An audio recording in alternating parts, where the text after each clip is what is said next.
Hi Pisces and Pisces rising. So this is your reading for Pluto's shift into Aquarius. I've got an oracle deck and a tarot deck here that I am going to use to get a reading for you, a brief reading. But first of all, I wanted to get into an overview of the energies that you have been and will be dealing with. So first of all, so as I said, the reading is of Pisces and Pisces rising. There's a link in the description box if you need to generate your own birth chart. With Pluto, as you might already know, Pluto is a planet and an energy of transformation, change, power. So Pluto basically breaks everything down, it strips it back, it goes beneath the surface so that we can identify where change is needed, where we need to let go of things. We can purge, we can regenerate, and hopefully get our power back by the end of that process. So when Pluto was in Capricorn, it showed us where there was a misuse or abuse of power. This may have happened for you in your personal life. It's definitely happened in the world in general. We would have seen the shadow side of financial systems, with the government, with authority and authority figures, with patriarchal structures, because Capricorn is the father. In tarot and astrology, it's father energy, isn't it? Well, more so in astrology, actually. I don't know why I was thinking of tarot then, but yeah, in astrology, it's father energy. So again, you may have had things come up that you've needed to address with father or father figures in your life, but even if you haven't, it's played out in the world.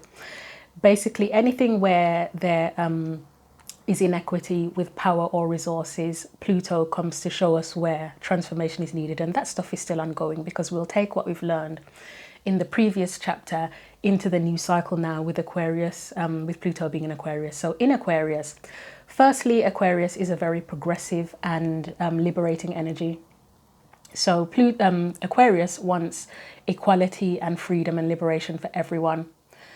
And Pluto's going to show us where and how we're disempowered and how to get that power back, where to get that power back.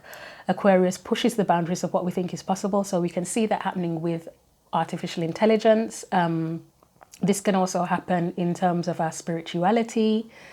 I was just saying in the Virgo reading, who knows, maybe telepathy we're capable of it. So, and I can say that from personal experience, we're capable of it. So we could all be using it more at some point. As I say, it pushes the boundaries of what's possible. So we might think it's not possible, and it happens. Even just in terms of where things are better for everyone. There's obviously a lot of war and inequality in the world and suffering now. But for all we know, at some point during the 20-year period that Pluto is in Aquarius, or by the end of it, we could get to a point where the world is a lot more harmonious. We just never know. Anything is possible with Aquarius. But so Aquarius also has a connection to friendship and community. And I have an inkling as well that we will experience a lot more sort of seeing the flags, cracks and shadows in our friendships and community as well. I think you've already experienced this. I have a feeling, based on thinking of the readings I've done for Pisces, you may have already gone through this, so you're fully equipped to deal with this, or it's just that it's not going to be as much of a focus for you because there's stuff specifically for you here as well that I want to talk about.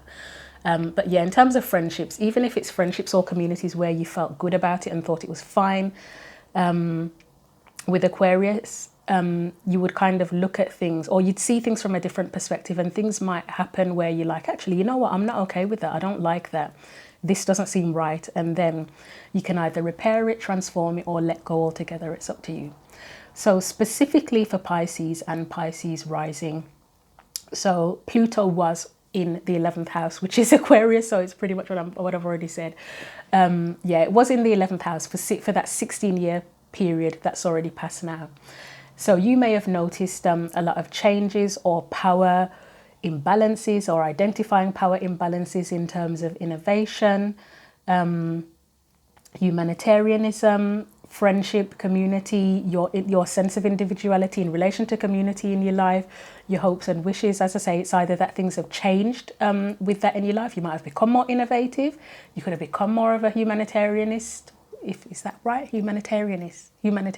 Actually, I don't even know. I know humanitarianism, and then anything else. Not sure. But you also may have noticed where there were imbalances in power within your friendships, communities, in terms of your individuality, etc. So Pluto's now in your 12th house. With it being in Aquarius, it's in your 12th house. And you may already know this if you're a Pisces and you've already researched your sign. You know, there's the connections to the inner self. So you might experience transformations there, secrets, there's stuff about the past, subconscious, mysticism, dreams like sleep dreams, transcendence, faith. So you might be quite in a bit of a hermit-y kind of mode for quite a while, or for long periods during this 20-year phase. Or even if you're not literally in hermit mode where you literally keep to yourself, it's that you're in your own mind quite a lot, because it's the inner self, isn't it? Or you're just thinking very deeply or processing a lot very deeply about that. But there might be some big changes there as well. I feel like mental health, there is a connection to the 12th house and mental health, but I do feel I haven't really mentioned it in anything. I haven't had to mention it actually, the 12th house, but for you specifically, I feel like mentioning mental health. I'm getting the message to say mental health. So there might be a change or a need to address some sort of imbalance or power imbalance or something in terms of your mental health as well, over the coming 20-year period. So I think that's it. I'm going to get the cards out now. So I just want to look at what you need to know going forward with Pluto now in Aquarius, and it's in your 12th house. So what does Pisces need to know, please? What does Pisces and Pisces rising as well? Because it is for Pisces and Pisces rising. For Pisces, I think you have a couple. Oh, you have. Right, now I get why the mental health thing came up. So we've got this card called Maynard, and it says madness, ecstatic, ritual, energy release, and it's a 19. It's not, so the card itself is not specifically about mental health, but there is something mentioned in it about if you are not using your energy wisely, or you have unreleased or something energy, that it can have an impact on your mental health. I think that's the gist of it. It can send you into madness. And it is about letting out that energy that you need to release. It's about letting it out. But I suppose being kind of mindful how you do it. I think in this specific card, does it speak of dance or something, like as a release ritual to release any excess energy you have, or not even excess, well, excess, but unsettled energy. I don't know how to explain it. I can kind of feel it and I can't explain what I'm thinking. The only way I can kind of explain it is, you know, when you've got kids and they're just full of energy and wanting to do things and create and whatever it is that kids want to do, whatever energy is that kids have. But then, especially like say teenage boys, and this is coming from someone who worked in a school with teenage boys, it's like if they weren't allowed to go out and have activity and let the energy out, oh my God, they went stir crazy. There were problems. And it's giving that feeling that if you aren't able to release the energy that you have within you that you want to let out, whatever that is, whether it's creativity, whether it's hyperactivity, restlessness, whatever it is within you, if you aren't able to let that out or use it in some way, it will drive you mad. And I guess that's the connection to the mental health, or you'll do things that are not appropriate or healthy or helpful somehow. And as I say, with it being in your 12th house, if you're going through a lot internally, if you're thinking a lot of things through internally and there's just a lot going on up there, there's got to be some kind of release somehow. So you may need to find ways to ground yourself, actually. We often think of grounding as like, oh, well, that means I've got to meditate or I've got to sit still or whatever. It isn't always that. I mean, I'm sure many of you have heard of like walking meditation. Like I like to walk, not walking meditation, moving meditation.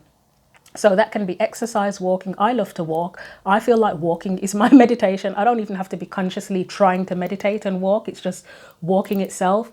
You know, listening to music can be meditation. Reading a book could be meditation. Anything, you come up with your own method. It doesn't have to be what we've been told it is. Swimming could be meditation for someone. But I think there's a need to find methods and ways to ground yourself, because you're going to be going through a period where there's a lot going on up here, and yeah, if that's all that you've got going on in your life, where you're constantly up there, it can get too much. It's overthinking in a way, isn't it? Or overthinking or overfeeling, or both at the same time. And that's one of the ways depression happens, isn't it? Is when we overthink things, because it creates anxiety, or can create anxiety. So what else? What else do we need to know it for? But as I say, it's not just about depression and being stuck in your head. It's that if you've got creative energy as well and you're not able to use it, it's like you need to do something with it. So we've got the Nine of Cups here. Doing things that you enjoy. Whatever it is that's needed to ground you, or however you need to release the energy, it's got to be things that you enjoy. Finding a lot of things that you enjoy to keep you feeling satisfied. You've got the Eight of Pentacles on the bottom of the deck here. So for some, that could even be, well, it's telling me two things. Number one, someone's way of releasing the energy could be through their work, or through work of some sort, whether it's like literal, like you have a career and you find that therapeutic, or like practical hobbies, like building something, like building a bloody birdhouse or something could be therapeutic to you, and that helps to ground you and to release the energy. But it also tells me that it's going to be ongoing. So whatever methods you can come up with to ground yourself and to relax and release the energy, it's going to be ongoing. It will be ongoing, I think, throughout this. You're going to have to keep it in mind and keep it like, whenever you start to feel restless or whatever it is you're feeling, it's like, oh yeah, I can remember that I can do that. That'll ground me again. Or you might have to have different methods, to have a number of different methods where it's like, this one helps when I feel this way, that one helps when I feel that way. Or it's that you try one thing for a period of time and then it doesn't work anymore and you have to try something else. You have to do something else to ground yourself. But that's what I'm getting here. So, but as long as it's something that you enjoy. So that could be, I'm getting drums. Somebody might be into the drums actually and might find that therapeutic, and dancing as well. I know dancing is one that people say often. But something about drums is specifically coming to mind here. Okay, the drums, take the drums, whoever that's relevant for. But yeah, I'm going to leave your reading there. So again, go to the description box if you want to generate your own birth chart. Also for personal readings, and for the link for the daily oracle and tarot card readings as well, that's there. I'll be back for the in-depth monthly December readings very, very soon. And thank you for watching, of course. And until I see you again, take care.